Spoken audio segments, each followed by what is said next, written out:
Presentamos el trabajo que habla sobre las hilanderas de Velázquez. Yo voy a comenzar haciendo la introducción, soy Fran, me seguirá mi compañero Cristian y para terminar, Manu.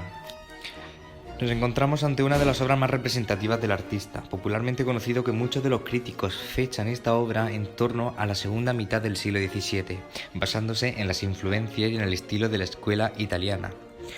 No obstante, en 1848 Diego Ángulo Íñiguez puso de manifiesto por vez primera la relación entre la escena representada por Velázquez y el mito de Aracné. El inventario de 1664 se refiere a la fábula de Aracné. La leyenda trata de que Palas Atenea, la diosa protectora de todas las artes referidas al tejido e hilado, fue desafiada y superada por su propia alumna, una muchacha de Lidia llamada Aracné. La diosa, enfurecida por la afrenta, despedazó la serie de tapices hecha por Aracné que representaban los amores de los dioses. En su desesperación, Aracné se ahorcó y fue transformada en araña por Atenea. Según la hipótesis de Charles de Tolday y Ángulo Íñiguez, las hilanderas que aparecen trabajando en el cuadro velazqueño representaban a los personajes de la leyenda. La joven de la derecha sería Aracné, antes de revelar su verdadera identidad. En el fondo del cuadro, mediante la técnica de los episodios simultáneos, se contempla el desarrollo de la segunda parte de la leyenda. El conjunto está ambientado en una estancia que parece hallarse a un nivel más alto, casi como un pequeño escenario. Las manchas de color aplicadas por medio de pinceladas pequeñas y rápidas, típicas de estas y de otras obras de Velázquez, evidencian su prodigiosa técnica que en cierto modo anticipa el impresionismo y el puntillismo. Las hilanderas de Velázquez es una obra que se consideró en un principio como un cuadro costumbrista, en donde se encuentran varias mujeres en un taller de hilatura. Sin embargo, hoy en día se admite que el cuadro trata un tema mitológico, la fábula de Aracné. Es un óleo sobre lienzo y de estilo barroco. Velázquez da lugar a su técnica barroca del cuadro dentro del cuadro que utiliza previamente en su obra de las Meninas, donde el autor se pinta a sí mismo pintando un cuadro que no se ve y en el espejo del fondo se ve al rey Felipe IV y Mariana de Austria. El cuadro presenta un fuerte dinamismo generando verosimilitud gracias a la presencia de líneas oblicuas viéndose por ejemplo en la pierna de la anciana, en la cortina o la escalera. Sin embargo, en el segundo plano presenta un mayor sosiego acorde con el clasicismo, periodo fundamental de los temas mitológicos. Su composición es muy compleja y se realiza en diversos planos superpuestos, colocando lo cotidiano en primer plano y la escena principal al fondo.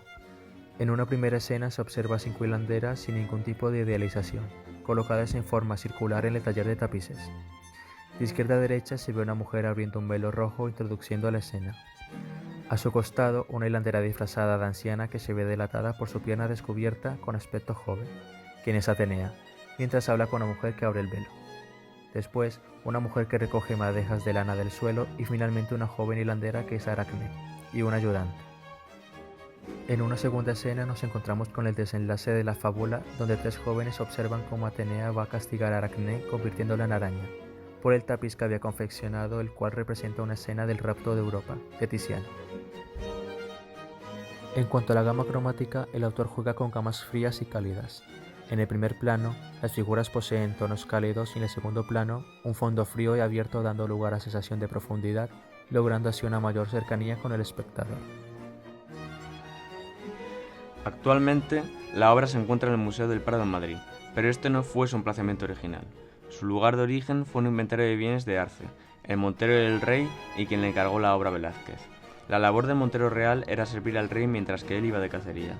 Después de la muerte del montero de Felipe IV, la obra pasó a manos de otro particular, el duque de Medinaceli, y tras su muerte en 1711 se llevó al Real Alcázar de Madrid. La obra permaneció en el Alcázar hasta el día del incendio de Nochebuena en 1734 y Las hilanderas fue una de las 1038 obras de arte que se salvaron en el siniestro del Alcázar, pero resultó perjudicada por las llamas y fue posteriormente montada sobre un nuevo bastidor. Además, en consecuencia del incendio, se ensanchó el cuadro con una serie de modificaciones que no fueron pintadas por Velázquez. El cuadro se ensanchó por sus laterales, la parte de la cortina y la de la muchacha de la derecha, y en la parte superior se le añadió la parte de la ventana circular. La obra finalmente pasó a formar parte de la colección el 19 de noviembre de 1819 del Real Museo de Pintura y Escultura, o como bien lo conocemos actualmente, el Museo Nacional del Prado. A día de hoy, las modificaciones posteriores a Velázquez se mantienen ocultas tras una doble pared donde se encuentra el lienzo. Por otro lado, Cabe destacar la etapa artística de Velázquez en la que se encuentra la obra. Esta fue realizada tras la vuelta de Velázquez a Madrid después de su segundo viaje a Italia. Allí entró en contacto con los prestigiosos maestros de la época y especialmente con una cultura más ligada con el clasicismo y con los temas mitológicos. En contraposición a Italia, en España estos temas estaban mal vistos y no tuvieron especialmente protagonismo en las representaciones artísticas, ya que los artistas españoles dedicaron su talento a representar principalmente obras religiosas, costumbristas y naturalezas muertas. Las hilanderas suponen un gran contraste con los temas tratados en el barroco y gracias a eso podemos llegar a entender la interpretación costumbrista que se le dio a la época. Gracias a la interpretación que se le dio a esta obra, podemos ver la importancia de contextualizar una obra de arte en su marco histórico y geográfico. En primer lugar, tenemos que tener muy en cuenta el movimiento de la Contrarreforma de la Iglesia Católica para entender el arte del momento.